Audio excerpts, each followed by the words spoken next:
math curse.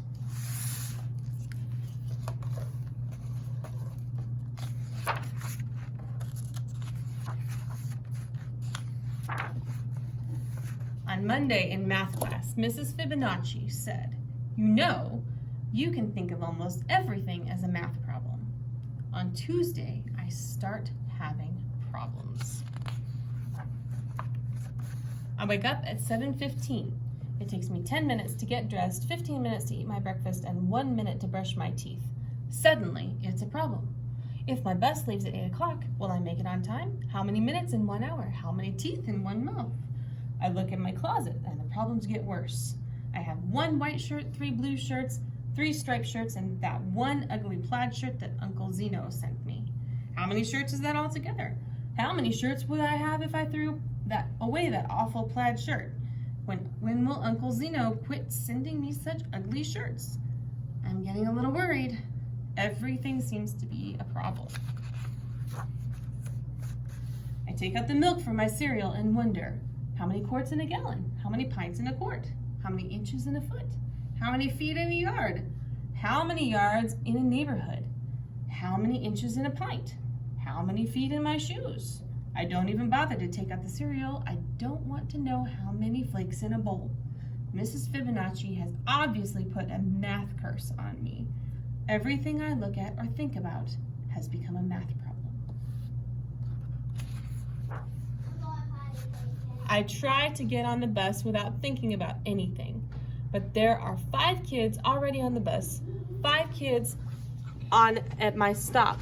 5 more get on the next stop, and 5 more get on at the last stop. True or false? What is the bus driver's name? Mrs. Fibonacci has this chart of what month everyone's birthday is in.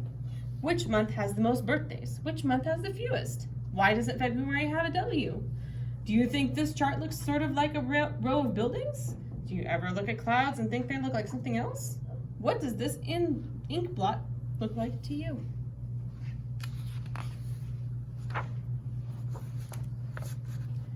The whole morning is one problem after another. There are 24 kids in my class. I just know someone is going to be bringing cupcakes to share. We sit in 4 rows with 6 desks in each row. What if Mrs. Fibonacci rearranges the desks to make 6 rows? 8 rows? 3 rows? 2 rows? I count the 24 kids in our class again, this time by 2s. Jake scratches his paper with 1 finger. How many fingers are in our class? Casey pulls Eric's ear. How many ears are in our class? The new girl, Kelly, sticks out her tongue at me. How many tongues are in our class? I'm about to really lose it when the lunch bell rings. Unfortunately for me, lunch is pizza and apple pie. Each pizza is cut into 8 equal slices. Each pie is cut into 6 equal slices. And you know what that means, fractions. If I want 2 slices of pizza, should I ask for 1/8, 2/8, 2 slices of pizza? What is another way to say 1/2 of an apple pie? 2/6, 3/6? Which tastes greater? 1/2 a pizza? 1/2 an apple pie? We haven't studied fractions yet, so I take 12 carrot sticks 3 at a time and eat them 2 at a time. In the afternoon, every subject is a problem. Social studies is a geography problem. The Mississippi River is about 4,000 kilometers long, and M&M is about 1 centimeter long. There are 100 centimeters in a meter and 1,000 meters in a kilometer. Estimate how many M&Ms it would take to measure the length of the Mississippi River. Estimate how many M&Ms you would eat if you had to measure the Mississippi River with M&Ms. Bonus, can you spell Mississippi without any M&Ms?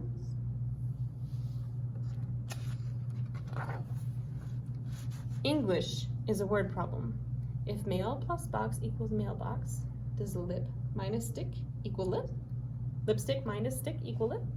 Does tuna fish plus tuna fish equal forna fish? Physical ed is a sports problem. In 1919, Babe Ruth hit 29 home runs, batted .322, and made $40,000.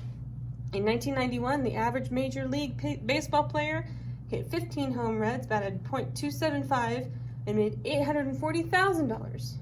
Circle the correct answer. Babe Ruth was less than the average modern baseball player. Babe Ruth was greater than the average baseball player.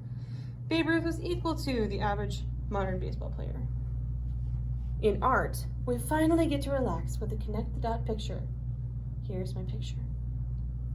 Too bad it turns out to be a connect the ancient Mayan numerals picture. Math is just a total problem. Mrs. Fibonacci says there are many ways to count. She asks us to give some examples.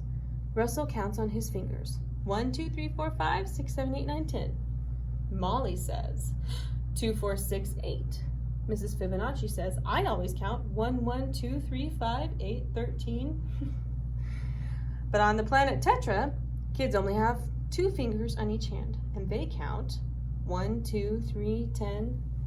And on the planet Binary, kids have only 1 finger on each hand, and they count 1, 10. What are the next 5 numbers in each sequence above? Do you think Mrs. Fibonacci has been to the planet Tetra? How would you bowl if you lived on the planet Binary?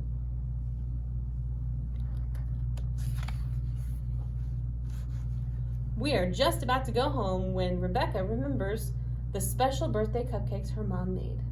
There are 24 kids in the class. Rebecca has 24 cupcakes. So what's the problem? Rebecca wants Mrs. Fibonacci to have a cupcake too. Everyone's going crazy trying to figure out what fraction of a cupcake each person will get. I'm the first to figure out the answer. I raise my hand and tell Mrs. Fibonacci I'm allergic to cupcakes. Everyone believes me and gets 1 cupcake. No one has to figure out fractions.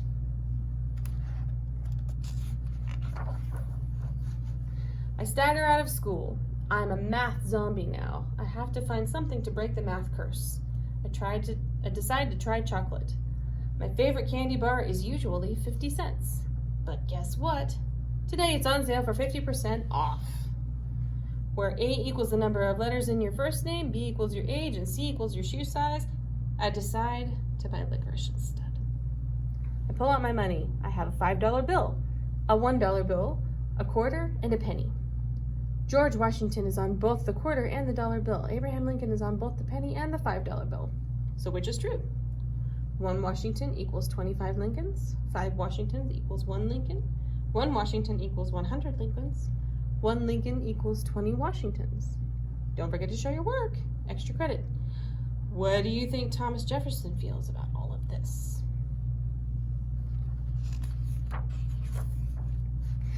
I am now a raving math lunatic. What if this keeps up for a whole year? How many minutes of math madness would that be? What's your problem, says my sister. 365 days times 24 hours times 60 minutes, I snarl. Dinner brings no relief. While passing the mashed potatoes, Mom says, "What your father says is false." Dad helps himself to some potatoes and says, "What your mother says is true." I think about that for a minute.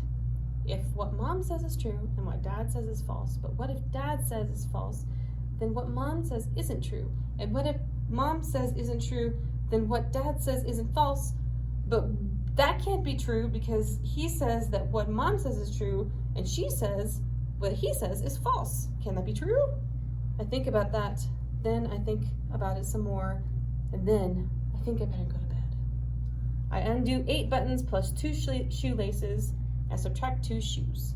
I multiply times 2 socks and divide by 3 pillows to get 5 sheep, remainder 1, which is all I need to count before I fall asleep. Then the problems really begin.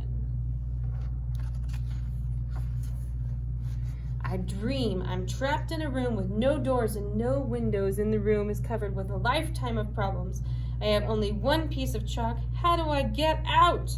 I'm about to give up and die when the answer to my problem comes to the fractions. I break the chalk in half. Then I put the 2 halves together. 1/2 plus 1/2 equals 1 whole.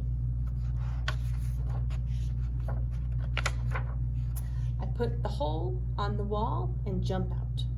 I'm free! I wake up Wednesday morning at 7:15. It takes me 10 minutes to get dressed, 15 minutes to eat my breakfast, and 1 minute to brush my teeth. My bus leaves at 8 o'clock. What time will I be ready? 7:41. No problem. I've broken the math curse. I can solve any problem, and life is just great until science class, when Mr. Newton says, you know, you can think of almost everything as a science experiment.